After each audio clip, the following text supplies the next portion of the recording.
पहला मरीज देखा है जो बीमार होकर मोबाइल इस्तेमाल कर रहा है। हिना तुम हाँ, मैं। तुम यहाँ क्या कर रही हो? कोई काम था तो मुझे बुला लेते।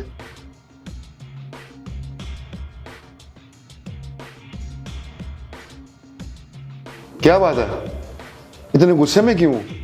उसामा ने कुछ कहा क्या? आपके होते हुए किसी को कुछ कहने की जरूरत है क्या? मैं तुम्हारी बात नहीं समझा। और ये तुम मुझसे किस लहजे में बात कर रही हो?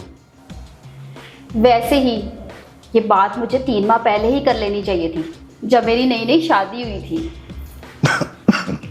क्या मतलब तुम्हारा? मतलब ये ड्रामा करके आपको मिलता क्या है? कौन सा ड्रामा? तुम कहना क्या चाह रही हो? मुझे खुल के बताओ। मतलब साफ है, मुझे इस घर में नहीं रहना। आप उसामा से कहें कि मुझे अलग घर लेकर दे। हिना, ये घर भी तो तुम्हारा ही है। वैसे इस घर में तुम्हें क्या तकलीफ है? मेरे लिए सबसे बड़ी तकलीफ आप है। आप। मैं? हाँ, आप। मैंने तुम्हें क्या तकलीफ दी है? आप मुझ पर तकलीफ भी है और बोझ भी। मैं बोझ हूं? हाँ, बोझ। बस हिना, मैं समझ गया। उसामा को आने दो, तो मैं उससे बात करता हूँ कि वो तुम्हें अलग घर लेके दे दे। आपका ना बहुत शुक्रिया, मुझ पर एहसान होगा आपका ये।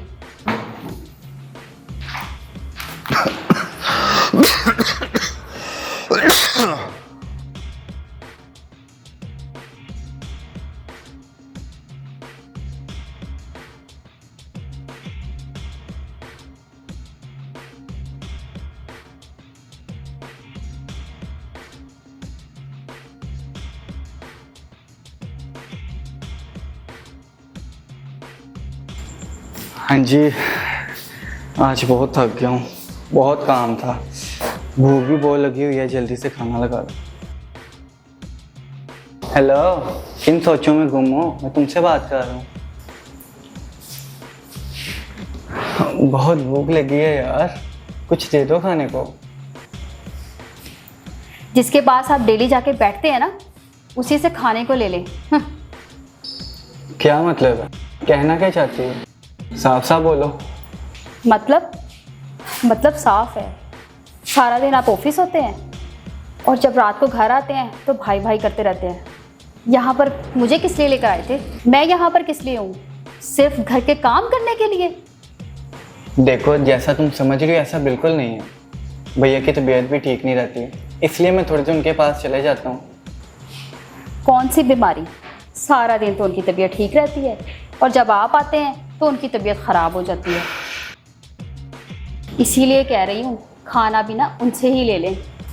बस बात सिंपल और साफ है।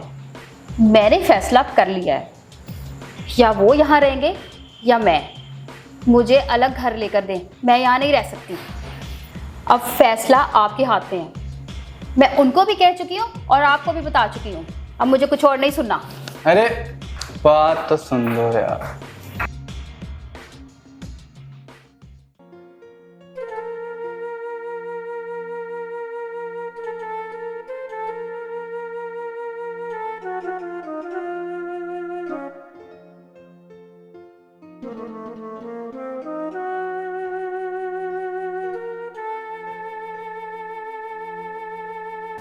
भैया, आप रो क्यों रहे हो? सामा, तुम कब आए?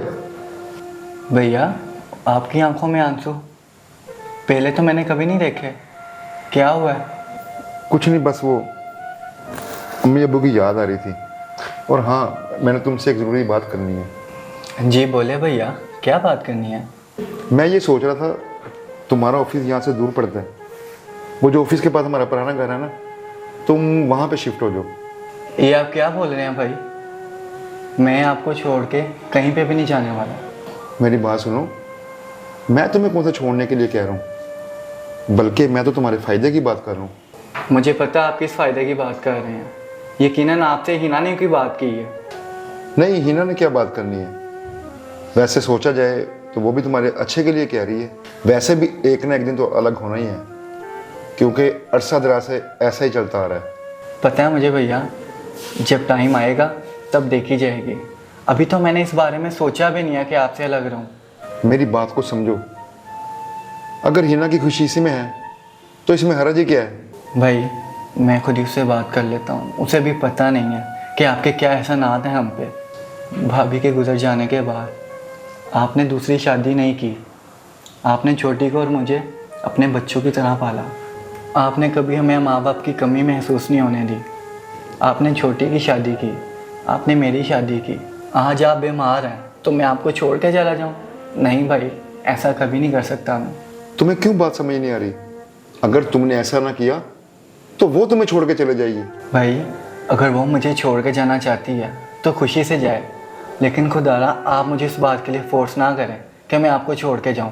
बस उसामा, मैंने फैसला कर लिया, तुम कल ही हिना को लेकर नए घर में शिफ्ट हो, और ये मेरा आखिरी फैसला है। भाई अपना फैसला बदल दें, हमें कहीं नहीं जाना, आपके साथ इसी घर में रहना है। क्या हुआ हिना? अभी शाम को तो तुम कह रही थी कि मैंने इस घर में नहीं रहना। जी भाई, मैं कह रही थी, लेकिन मैं नहीं जानती थी कि आपने इस घर के लिए कितनी कुर्बानियां दी हैं। भाई मैं भूल गई थी कि आप दोनों की मोहब्बत की वजह से ये घर आबाद है, और मैं अपनी जिद की वजह से इस घर को वीरान नहीं कर सकती। मुझे माफ कर दें। तुम्हें माफी मांगने की जरूरत नहीं है, और मेरी एक बात याद रखना, घर दीवारों से नहीं अपनों से बनता है। अच्छा बेगम, अगर अब आपकी जिद खत्म हो गई हो तो बहुत भूख लगी है, खाना लगा दें। ठीक है, क्यों नहीं। अच्छा भाई, मैं खाना लगाने जा रही हूँ, आप भी आ जाएं। बड़े भाई तो घर की वो दीवार होते हैं जो खुद टूट जाते हैं मगर घर को कभी बिखरने नहीं देते, क्योंकि बड़ा भाई सिर्फ रिश्ता नहीं होता, वो बाप की तरह साया और माँ की तरह फिक्र करने वाला इंसान होता है।